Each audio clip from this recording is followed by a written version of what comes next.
Anna Stroud with Paul Hone Associates Insurance, and I'd like to thank you for joining us today as we dive into some farm legacy planning conversations. I personally started talking succession and estate planning way back in my days when I worked for Farm Bureau in 2011, but more recently, it's kind of become a really personal topic to me, one that I can sadly say I have experience in. In February of 23, both the business and my family went through the immense loss of my dad and the CEO and founder of our business and insurance agency. And while you might not believe it, a farm operation and an insurance agency actually have a lot of similarities. And thankfully, my dad did do succession and estate planning ahead of time. So now I have a lot of nitty gritty details on the good, the bad, and the ugly, and really intimately share a lot of things through living through a legacy plan from both the family side and the business side, as well as just to share kind of why it's so important that every operation create one of these. So to kind of help me walk through this topic today, I've asked Kendall Lovejoy to join me. Kendall, would you mind sharing a little bit about yourself? Yeah, thanks so much for having me, Anna. Kendall Lovejoy, I'm an agriculture and natural resources educator with Ohio State University Extension, and my home here is in Fulton County, and I'm blessed to be able to serve the people here in Fulton County as well through my role in Extension. Been in this position about the last 2 years, and as I've kind of found my way in the extension system, I've realized that this is a real big passion of mine, farm succession planning, because the best part of my job is getting to work with farmers and their farm families, because oftentimes our farming operations are family oriented. But aside from the technical research and resources that I can provide them, this is one of the best opportunities that I have to work with them to help them extend their legacy. And this is something that's also impacted my family personally. I've got to see our farm, the family's farm, be transitioned from my grandparents to another non-operating landlord. And so it's something that's touched my life personally and something that I hope to impact others with as well in my work in farm succession planning. Yeah, absolutely. Could you maybe, before we really kind of dive in, touch maybe a bit on the differentiation between that farm transition and succession planning plus the farm estate planning aspect? Yeah, absolutely. Transition and estate planning are two different pieces of the puzzle, but they truthfully go hand in hand with each other. And so when we talk about like farm transition or farm succession planning, this really involves the strategic transfer of both the ownership and the management of an existing farm business to the next generation. When we talk about estate planning, while it's a different component, this involves the strategic process of transferring assets and the distribution of the farm itself, what it contains, to another operator following the passing of the principal operator. And so this is a post-death circumstance. Both of the pieces go hand in hand, but the way that those plans are enacted look a little bit different, and the situations that precede them look a little bit different. Yes, absolutely. And I think the important part to kind of touch on too is this is going to look different for every single operation. So if someone just hands you like a standard bullet point, this is the steps you need to do and this is how it should look, they're probably not looking at the total operation and family components to a true farm legacy plan. Absolutely. Yeah, these are really in-depth processes that can take years to build upon, and which is why it's so critical that we open the doorway to these conversations, and I'm really excited to be part of this today. Awesome. Well, thanks again for joining us. So let's just kind of dive in a bit. And I think when we start having these conversations, it's kind of important to look back at some key statistics that give us truly a glimpse into the state of farming. So I'll just kind of go over a few. And today they roughly average that there's over 2 million family farms across the country, with the average farmer now creeping up just a tad to the average age of about 58 years old.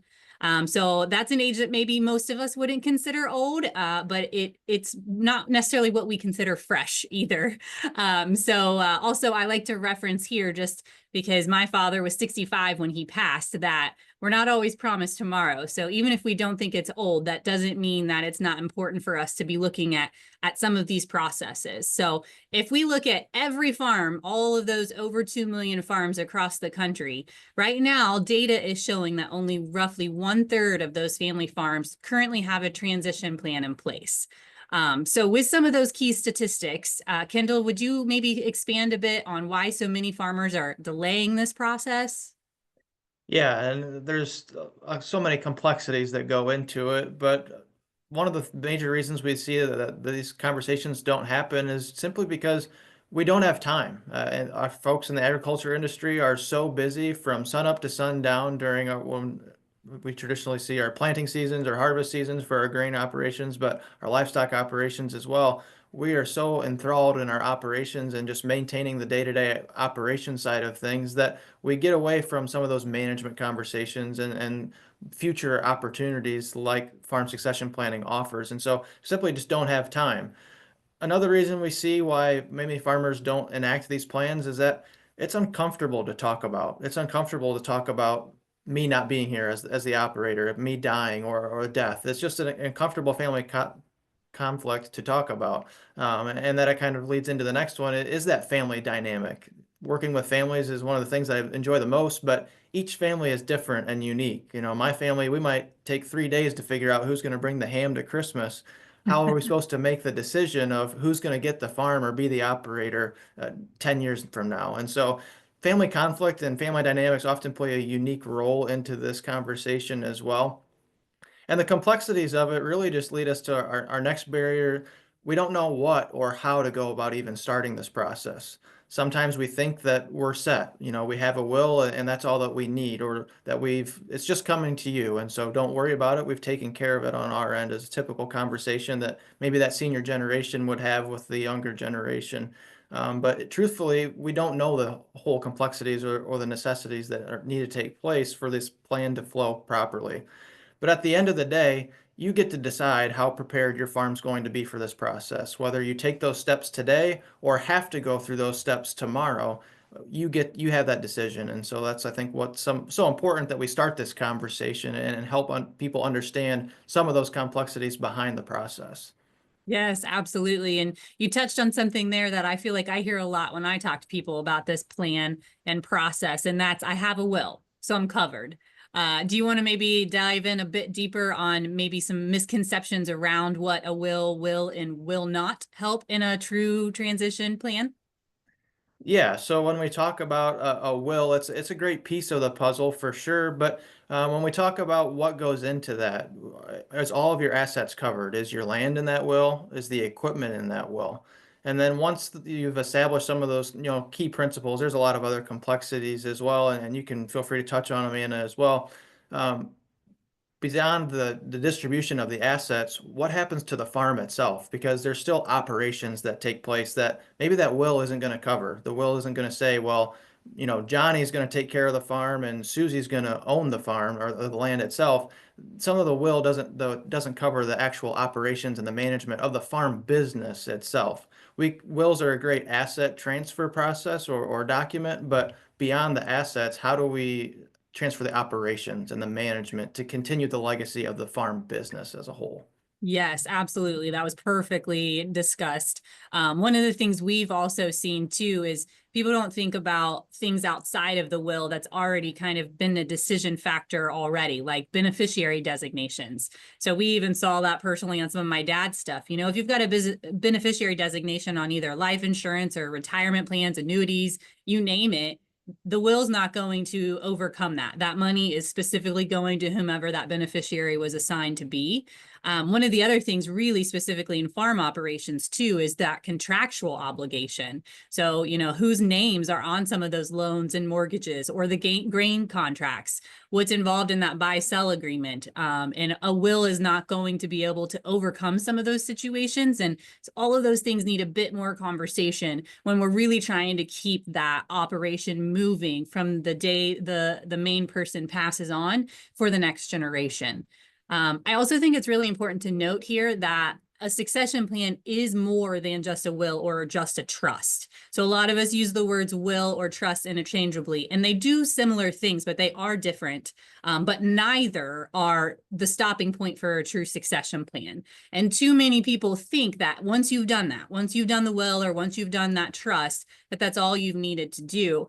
And I was actually just getting some updated data the other day, and the most recent data is showing that more than 85% of farmers have yet to complete their succession plan because they stop at this point. So once we get to the will or the trust, we stop, and now the succession point of the operation has not been addressed, and there's nothing there taking it on. So just wanted to kind of point that out before we kind of move on to some of the common pitfalls, is what I like to call them, in farm transitioning plans. So as we transition, I just want to share maybe some common pitfalls that we learned about during the process after losing dad. And then we'll kind of bounce over to you so you can kind of add some cases that you've possibly seen. But we learned a lot of things definitely were lessons after dad died. And it really changes how I walk people through this topic now, because we thought like he had sat down with a lawyer, he'd done all of the paperwork, he was very organized, and we felt very comfortable that he had a good, firm succession and estate plan. And both on the business and family side, we were wrong. So life happens, operations change, people change. And I think those are three things you really have to consider when you're walking through what a true succession and estate plan looks like. Because, you know, as things change, what dad made the biggest mistake in is that he didn't regularly review and update his succession plan with all of those changes. He didn't regularly communicate his desires and wishes with his attorney or the people that he was asking to manage the trust. And to some extent, even the leaders of us running the business. Luckily, he had time right before he passed to share his plans with the business leaders, but we really struggled way more than necessary as a family and as business leaders because of his lack of updating information and communicating those wishes on a regular basis with the people that were going to be around to handle some of those things after he was gone. So with that, Kendall, could you share a bit about some issues that potentially you've seen or you've heard about? Yeah, I think communication plays a really big part in this process, right? And having those clear understandings of who is going to be the next generation, who is going to be the next heir, and defining those roles can be really critical. You know, what we assume to be true isn't always true. Assumptions can be dangerous, especially as part of this process. You know, we see a lot of times when we're working with the farm family that there's some individuals or maybe we'll call them sons or daughters who are on the farm who are contributing to that sweat equity portion to the farm. They're there every day, they understand, and so it's just assumed that that's who the farm is going to. But there's been several cases where we've seen that the operations maybe go to another heir that wasn't ever involved with it prior but has a desire to. And so getting a really good grasp on who your heirs are going to be, I think is one of the key issues in the first steps in defining this process. But how you go about determining that can be challenging because we often talk about that fair versus equal side of things. We like to think of it as equal, what's equal versus equitable because of that sweat equity piece. So how do you value that? How do you value what they've contributed back into the farm? Maybe that operator or heir owns some assets already to that farm. And so how do you go about dividing the estate when there's some split ownerships of different things, different assets on that farm? And it can be tricky, but one thing we see quite often is that gifting can be a really good way to maybe help this process as well. Gifting is a unique tax strategy that can help mitigate some of these concerns when we have an existing heir that's already on the farm and operating versus some other operators or excuse me, other heirs who may be non-operating heirs. And so how do we go about dividing that farm to make sure that the operating heir remains successful and continues the legacy of the farm while still getting the other non-operating heirs, operator landlord heirs, what they deserve as part of the process of the estate transfer and um, dividing as well. Yes, absolutely. I don't know how many times I heard dad say in some of these sessions, fair isn't equal and equal isn't fair. And when you can finally grasp that as an operator owner, it really helps you to figure out what those next steps are. So thinking about that, what does a good farm transition plan look like? Yeah, and so when we talk about establishing that plan, I think it's important that we get a good foundation. Every plan starts off with a good foundation, and that foundation is comprised of what are the farm's goals, truthfully. And so that's kind of one of the first questions that I ask as we delve into this conversation with the farm family. What are the goals? What are the current operators, the current owners, what I'll call the senior generation? What are their goals for the farm in a year, 5 years, 10 years from now? And where is your farm positioned to achieve those goals, or is your farm positioned to achieve those goals? Those same set of questions can be asked to that next generation who's been waiting or is waiting to take over the farm. And then the family conversation is really where this whole process kicks off. And so evaluating where the farm is now, where you want the farm to be as far as the extension of the legacy that's already been created, and then where the heirs want to be, whether they are pictured that way or whether they perceive that way or where they want to be themselves is important in determining how that process, the farm succession process, delves out from there. It's really just important to understand where the farm is financially and the risk management side of that farm as well. We want to look at the current farm's financial position. Is the farm in a financial position to process or transfer out of the operation or transfer the operation to the next generation? Where is their risk tolerance and are they risk adverse enough to be successful in the long term, 5, 10 years, and in this transfer of policy and operations? Where are the heirs at and as far as their skin in the game and where can we see some opportunities for them to increase their skin in the game and ownership of that farm as we seek to slowly transition that farm over time. Yes, absolutely. And I think a good point to kind of add in there right now too is something I feel like a lot of people don't really consider when they're doing some of these plans is that maybe some of your succession plan isn't blood. A lot of times the people that have been really invested for a long period of time and have been a large portion of why a business and operation is successful is not necessarily blood. And that's okay too. Those are considerations that as you're setting that clear goal for who's going to take care of the farm in the future, that it could be blood, it could be non-blood, and it could be a mix of both. Absolutely. And valuing each person's stake in the game is incredibly important, but not an easy task to Yes, absolutely. manage right off the bat, but important nonetheless. If you ask my younger sister, she jokes a lot that she got the better end of the deal because she was a life insurance beneficiary and didn't have to take over the business. So, so what I wanted to kind of talk a little bit about now was communication, because I do feel like this is something that when we're walking people through the process, and then also having been on the kind of family/business beneficiary side of one of these plans, is communication throughout the entire process, even after the implementation, is super critical.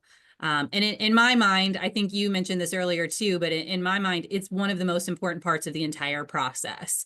If the family and the operation leadership, whether that's family or not, communicate, the succession rate is much higher to be successful. And I think that that's something we have to put a lot of weight on.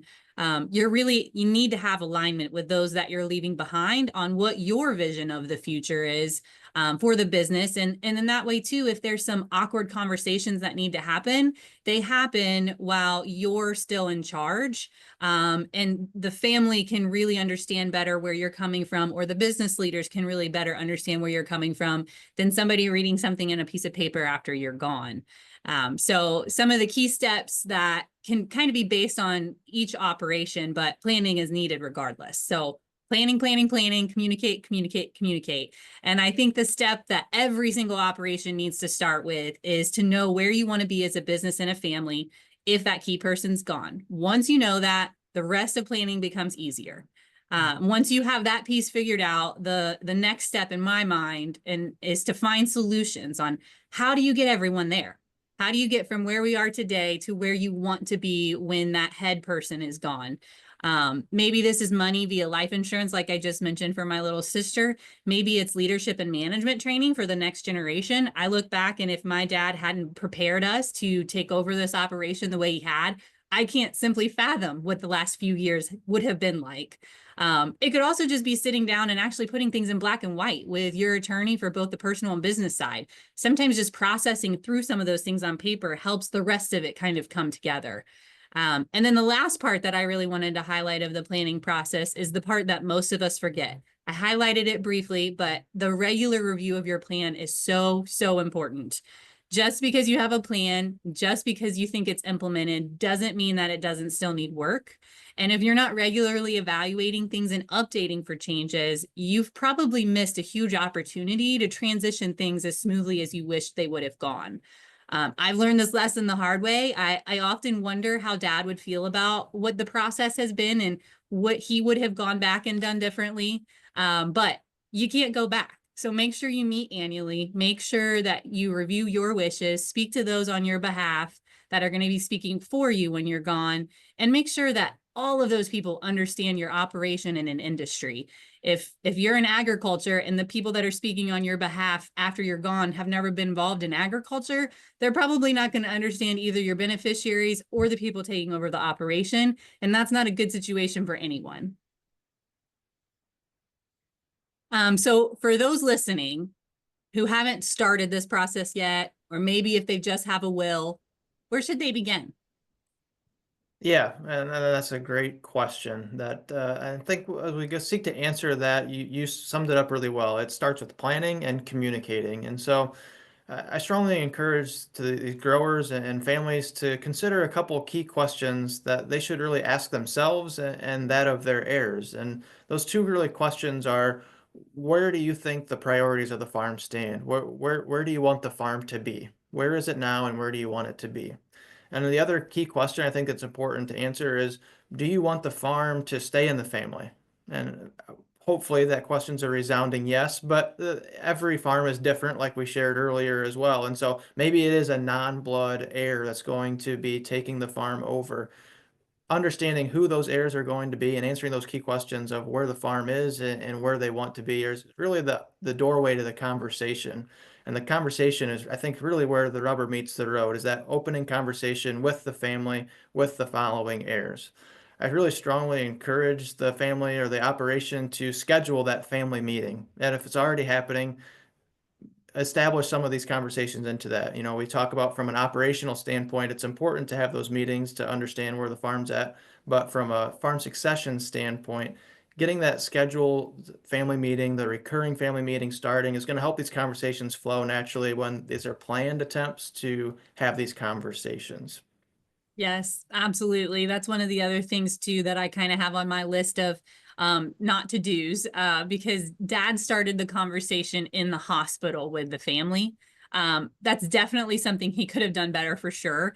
He was lucky enough to have a couple weeks to tie up those loose ends and have those conversations as well. And not everyone is so lucky. We don't always have, an opportunity to know that, the end is near and still be in a good enough position to have hard conversations. So making sure that those conversations are happening around the kitchen table or wherever it needs to happen, it's really important more than anything, because if you don't do it and have those conversations on the front side, it's putting such an emotional burden on your family when they're already enduring the loss of you. Absolutely. Absolutely. I think the only thing I would add to that is where should you begin on top of what he just kind of talked about is do the work to find the right professionals. So whether that's, getting some insight on some people that you trust on who should you trust as a attorney, a financial planner, your insurance expert. There are so many professionals that need to be involved in this process. So make sure you're doing yourself justice by finding the right people that are going to be there to help when you're not there and your family and the business operation is trying to recover. You got to build your team. And while the family is important, having those people surrounding you who are going to advocate for the success of the farm and the legacy of that farm to endure is just as critical. Probably several of these farms already have these professionals in place or some type of relationship, but bringing that together and in the same space, making sure everyone's on the same page to make sure that the goals really unite, both of the farm and that board of what I like to call the board of advisors. Every farm should have one, but bringing those key professionals together who's got your back, who knows your goals as well now that they've been defined and are able to help you achieve them with the support of the other professionals on board as well. Yes, perfect summary. Absolutely. The last piece that I kind of wanted to talk on before we kind of wrap up here is, you know, one of the things that dad always taught me was that any employee should be replaceable. It might not be easy or desirable, but every single one of us need to be replaceable. And this statement should be the same for every operator out there of any of our farm operations. It should have been the same for dad. You have to make sure you're preparing others to be successful without you. all the legal documents in the world, all the financially prepared options that you can do on the front side, all of the lists and organizations you could possibly do. They're not preparing the next generation to actually still run the business, and it will likely fail if you have not done your part at making yourself replaceable. So one of the things you have to start today is building that team up. Again, whether that's blood or not blood or whomever is there to take over that operation, that's what needs to happen. The farm can stand the time. No matter the changes in our world or the industry, a farm can successfully transition from generation to generation, but it's not going to do that if we're not preparing for it. You know, each operator is so important to protecting Ohio farmland, Ohio farms, Ohio families. So my ask is to just not wait. Like, we're not promised tomorrow. And if I've learned anything from the sudden loss of dad, it's that you can think this won't happen to you, but it happens to each and every one of us at some point. So don't let your legacy suffer because of the lack of preparing for the unknown. So with that, I'm just going to turn it over to you, Kendall, to kind of maybe walk people through where can they find more information, where can they, you know, take that next step if they don't have any of that team or professionals that can help walk them through this. Sure. Yeah, and that's great. My last take home would be as well.